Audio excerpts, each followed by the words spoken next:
Assalamualaikum warahmatullahi wabarakatuh. Waalaikumsalam warahmatullahi wabarakatuh. Apa kabar anak-anak dan teman-teman pada siang hari ini? Alhamdulillah luar biasa. Allahu Akbar. Nah, sebelum kita mulai pelajaran, sini siapa kepala kelasnya? Yang boleh dimulainya ya. Alhamdulillahirabbil alamin. Allahumma shalli ala sayyidina Muhammad wa ala ali sayyidina Muhammad. Allahumma nawwir qalbi bi nuri ilaika wa ta'awwal bi syamsi sa'atan wa nurika ya rabbal alamin. Allahumma iftah alayya hikmataka wa sa'alayya rahmataka min fadlika wa rahmatika ya arhamar rahimin. Allahumma faqihna fid din wa 'allimna tawil rabbi yasir wa la tu'sir wa qina min khair. Rabbi zidni ilma wa zidni fahman wa zidni salihin. Sallallahu ala sayyidina Muhammad wa ala alihi wasallam wa sallam.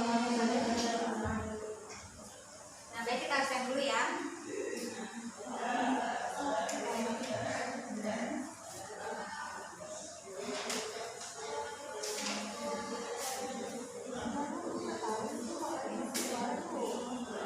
Iya, Zahra Ahmad.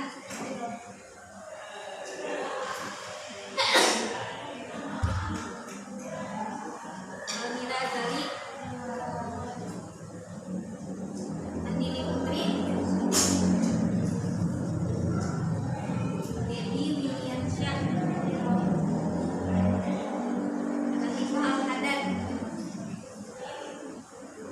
Lesya Fitriani Putri. Nadira Syifa Nurul. Nadira Nur Fadla.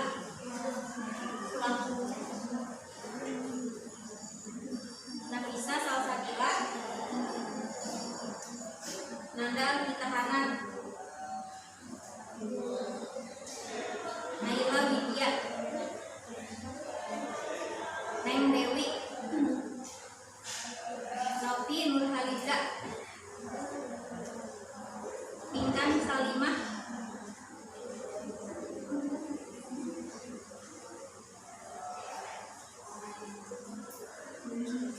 Rainaya Zahra Dwi. Siti Anissa Lutfiah. Siti Mutiara. Siti Tazkiyatul Afkar. Fauziah Ramadhani.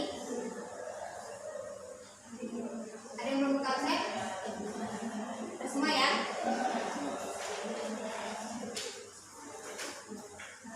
Nah, baik, sebelum mulai kepada pembahasan, perkenalkan dulu ya. Nama kakak seperti yang kalian lihat. Ini nama kakak Ella Fitri, panggil aja Kak Ella ya.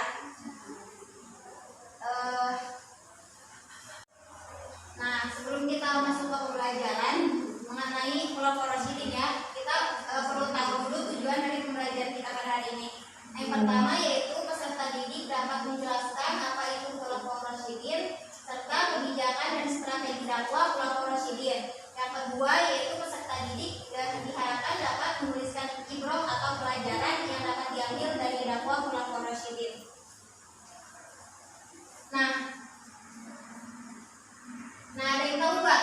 Nih, kan sebelumnya kita bahas mengenai siapa itu khulafaur rasyidin dan apa itu khulafaur rasyidin ya. Nah, ada yang tahu nggak apa itu khulafaur rasyidin? Yang tahu boleh angkat tangan. Ya, siapa namanya? Ya, Nafisa khulafaur rasyidin. Pengertiannya? Ya, ada lagi? Selain Nafisa? Yang tahu apa itu pengertian atau makna dari khulafaur rasyidin? Ya, siapa namanya? Pemimpin yang senantiasa memberikan petunjuk sekaligus mengurus umat Islam. Nah, iya betul.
Yang pertama di sini ada Abu Bakar As-Siddiq.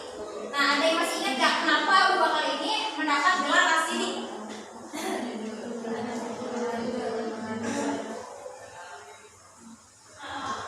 Apa tadi? Ada lagi? Nah, betul. Jadi Abu Bakar As-Siddiq ini diberi gelar As-Siddiq karena beliau adalah salah satu orang yang membenarkan peristiwa Isra dan Mi'raj. Nah, Abu Bakar As-Siddiq ini adalah khalifah pertama dari Khulafaur Rasyidin. Nah, ada yang bisa bacakan ini kalimat ini. Tunjuk deh ya. Itu yang tunjuk. Nah, ya. Boleh dibaca.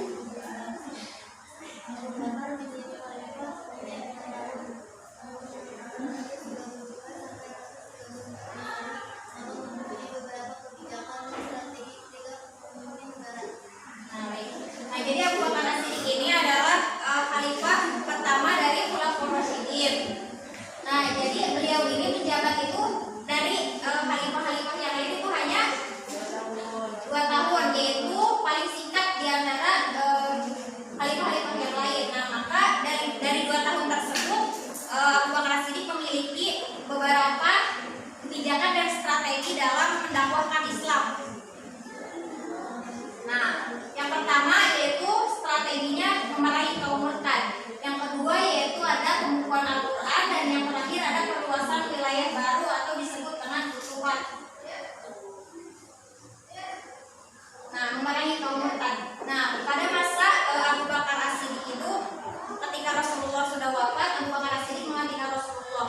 Nah, banyak bangsa Arab pada masa itu kembali kepada kebiasaan dahulu. Apa ada tema kebiasaan bangsa Arab sebelum Nabi Muhammad mensiarkan Islam ke Mekah?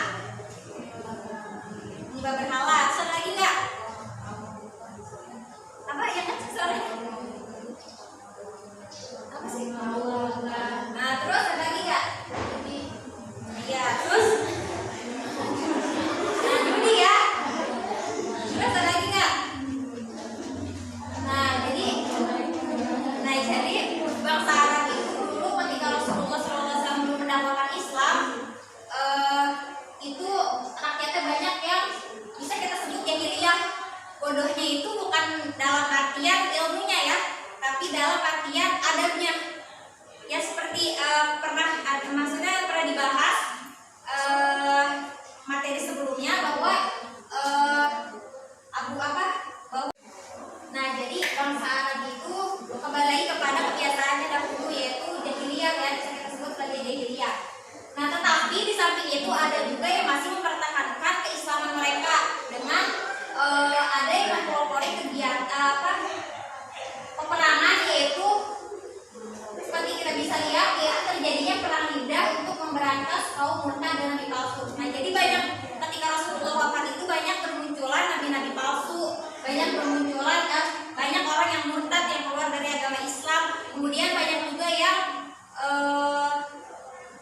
tidak mau membayar zakat gitu. Nah, di sini ada yang mengenai nabi palsu. Ada yang tahu nggak siapa yang mengaku nabi palsu pada masa Abu Bakar As-Siddiq? Ada yang tahu nggak? Ada 4. Ada 4. Ada yang tahu nggak?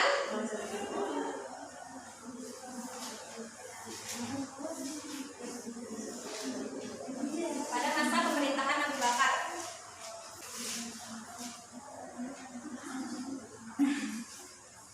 Ada yang tahu nggak?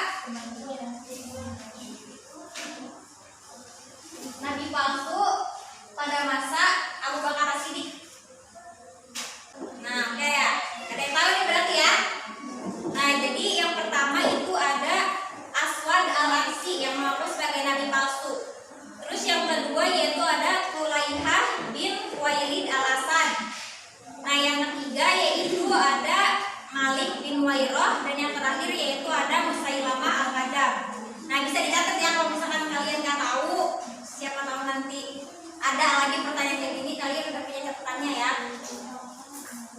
Nah, jadi pada masa pemerintahan Abu Bakar ini, setelah berhasil mengalahkan kaum murtad pada perang Riddah, pasukan Muslim ini bergerak menuju Bahrain, yaitu Bahrain, Oman, dan Yaman. Nah, di tempat-tempat itulah kaum Murtad berhasil dikalahkan dan juga disebut dengan perang Riddah. Nah, selanjutnya yaitu pembukuan Al-Quran. Nah, ada yang tahu nggak kenapa ketika pada masa Abu Bakar As-Siddiq itu ada kebijakan pembukuan Al-Quran? Ada yang tahu nggak? Menurut kalian apa? Kenapa sih bisa dilakukan pembukuan Al-Quran gitu?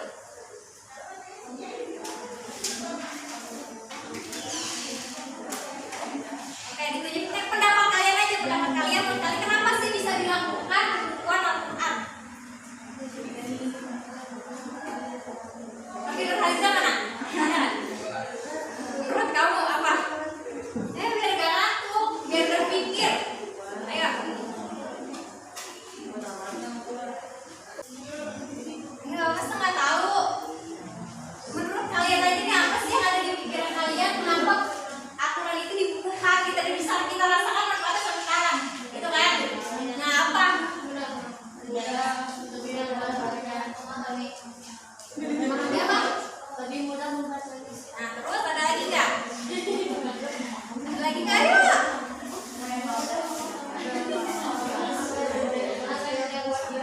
Apa? Agar? Terus ada lagi? Nah, jadi pembukuan Al-Quran dilakukan karena kekhawatiran Abu Bakar As-Siddiq jika semakin banyak menghafal Al-Quran yang ikut perang lalu gugur karena perang. Nah, akibatnya Al-Quran bisa hilang dan tidak bisa kita rasakan sampai sekarang. Berarti kalau misalkan pembukuan Al-Quran tidak dilakukan, belum tentu kita sampai sekarang bisa melihat atau membaca autentikan dari Al-Quran seperti itu ya. Nah, yaitu yang ketiga, yang terakhir pada strategi Abu Bakar As-Siddiq, yaitu perluasan wilayah baru atau kebutuhan.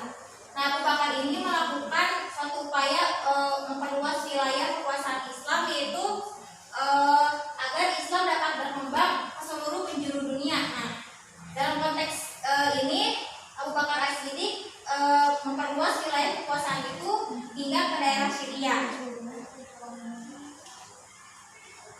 Nah, yang kedua, Umar bin Khattab. Nah, ada yang bisa bacakan nggak? Ini. Harus setuju? Kamu? Iya, baca.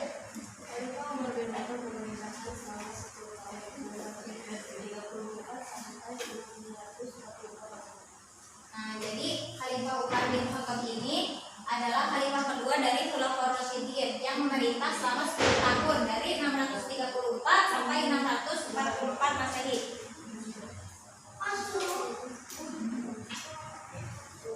Nah, di sini ada kebijakan dari atau strategi Umar bin Khattab dalam mendakwahkan Islam. Itu ada 4. Bisa disebutkan nggak? Apa aja sih strateginya? Strategi yang dilakukan oleh Umar bin Khattab. Salah satunya ini ya, pengembangan wilayah Islam. Ada lagi? Mana? Tahu nggak?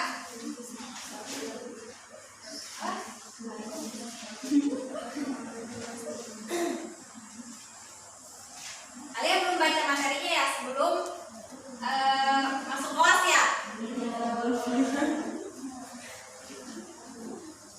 Ada yang tahu? Tahu?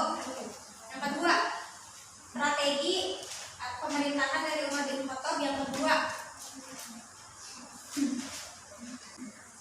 Nah, keren ya, kasih tahu aja nih, baik soalnya ada 4 nih. Yang pertama itu ada pengembangan wilayah Islam. Yang kedua itu mengeluarkan undang-undang. Yang ketiga itu membagi wilayah pemerintahan, dan yang keempat itu pembangunan fisik. Nah, jadi khalifah yang kedua dari Khulafaur Rasyidin itu ada Umar bin Khattab. Nah, Khalifah Umar bin Khattab ini memerintah selama 10 tahun dari tahun 634 sampai 644 Masehi. Nah, yang pertama di sini ada pengembangan wilayah Islam. Nah, Khalifah Umar bin Khattab ini melanjutkan perluasan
wilayah atau kekuasaan Islam pada masa itu, yaitu seperti pasar dan jual belinya, terus juga mengatur jalan dan lain-lain.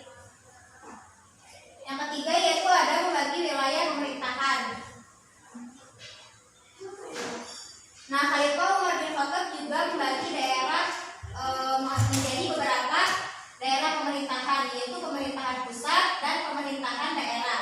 Nah, Khalifah ini juga bertindak sebagai pemimpin pemerintahan pusat, sedangkan di daerah dipegang oleh gubernur yang membantu tugas pemerintahan Khalifah di daerah-daerah. Nah, jadi Khalifah Umar bin Khattab ini hanya memimpin di ranah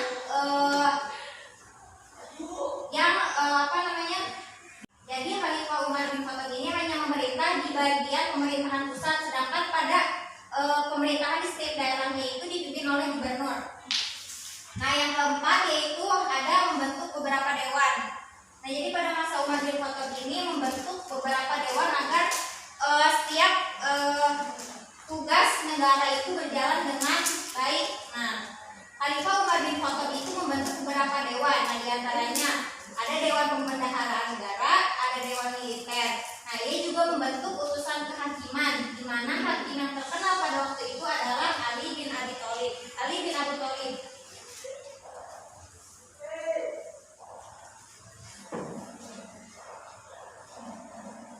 Nah, kita ulas lagi ya yang belakang yang tadi sempat kita bahas mengenai dua khalifah, yaitu Abu Bakar dan Umar bin Khattab. Nah, ada yang masih ingat gak strategi dan kebijakan apa yang diterapkan oleh Abu Bakar pada masa pemerintahannya? Yang tadi sudah sempat kita bahas ya awal ya. Ada yang masih ingat gak? Ada. Abu Bakar pada masa pemerintahan Abu Bakar. Ayo, baru tadi dibahas tentang Abu Bakar dan 3 strateginya.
bin Affan.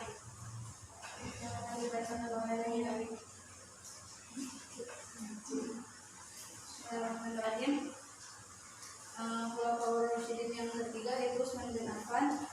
Biografi Utsman bin Affan. Utsman bin Affan menjabat sebagai khalifah pada tahun 574 sampai 656 Masehi. Adalah sahabat Nabi Muhammad SAW dan merupakan Khulafaur Rasyidin yang ketiga. Nama beliau adalah Utsman bin Affan al-Amawi al-Quraisy. Beliau berasal dari Bani Umayyah. Nama panggilan Abdullah, beliau digelari Ibnu Nuraini karena Rasulullah SAW menikahkan dua putrinya untuk Utsman Ruqayyah dan Ummu Kulsum. Ketika Ummu Kulsum wafat, Rasulullah berkata, "Sekiranya kamu punya anak perempuan yang ketiga, niscaya aku nikahkan denganmu." Dari pernikahannya dengan Ruqayyah adalah anak laki-laki, tapi wafat ketika berumur 6 tahun, yaitu pada tahun 4 Hijriah. Utsman bin Affan menikahi 8 wanita, 4 diantaranya wafat, yaitu Fathiyah, Ummul Banin, Romlah, dan Nailah. Dari perkawinannya adalah 9 anak laki-laki, yaitu Abdullah al-Abbad, Abdullah al-Aswar, Amru, Umar, Khalid, Al-Walid, Sa'id, dan Abdul Muluk, juga 8 anak perempuan. Utsman bin Affan adalah seorang ahli ekonomi yang terkenal, tetapi jiwa sosial beliau tinggi. Beliau tidak segan-segan mengeluarkan kekayaannya untuk kepentingan negara dan masyarakat umum, contohnya sebagai berikut. Utsman bin Affan membeli sumur yang tentunya airnya dari seorang Yahudi seharga 2.000 dirham yang kira-kira sampai dengan 2,5 kilogram emas pada waktu itu. Sumur itu beliau wakafkan untuk kepentingan rakyat umum. Beliau mendermakan 300 ekor unta beserta perlengkapannya dan uang 1.000 dirham untuk perang Tabuk yang nilainya sama dengan sepertiga biaya ekspedisi tersebut. Semasa Nabi Muhammad SAW masih hidup, Utsman pernah dipercaya oleh Rasulullah SAW untuk menjadi wali kota Madinah 2 kali masa jabatan. Pertama pada saat berakhir Ruko, dan yang keduanya saat Nabi Rasulullah SAW dan melancarkan perang Badar. Utsman bin Affan adalah seorang ahli ekonomi yang terkenal, tetapi jiwa sosial beliau tinggi. Beliau tidak segan-segan menggunakan kekayaannya untuk kepentingan agama dan masyarakat umum. Contohnya sebagai berikut. A. Utsman bin Affan membeli sumur yang jernih airnya dari seorang Yahudi seharga 200 dirham yang kira-kira sama dengan 2,5 kilogram emas pada waktu itu. Sumur itu beliau wakafkan untuk kepentingan rakyat umum.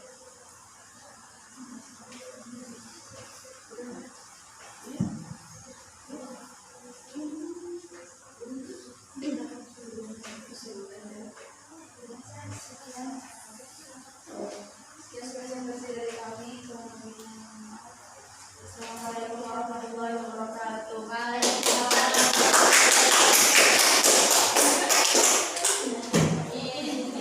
Nah, jadi tadi kelompok yang Utsman bin Affan itu udah presentasi ke depan ya. Nah, jadi dibahas sedikit. Nah, jadi Khalifah Utsman bin Affan ini memerintah itu selama 12 tahun, dari 24 sampai 36 Hijriah atau 644 hingga 656 Masehi. Nah, jadi kebijakan dan strateginya Utsman bin Affan itu yang pertama yaitu perluasan wilayah, yang kedua standarisasi Al-Quran, yang ketiga pengelengkapan pejabat negara, dan yang terakhir ada demokratisasi. Nah, nanti buat kelompok yang Ali bin Abi Thalib kita bahas minggu depan ya. Kita bahas minggu depan, persiapan aja ya. Nah, terus mungkin cukup sekian yang bisa disampaikan pada pelajaran hari ini. Nah, kurang apa namanya? Ketua kelasnya siapa? Ya boleh ya, di ini ya, siapin doa, kon selesai belajar.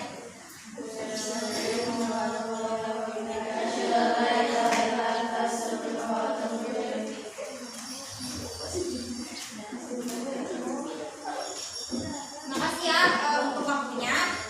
Mohon maaf apabila ada banyak kekurangan, banyak kesalahan, banyak salah kata. Kalau ada kata yang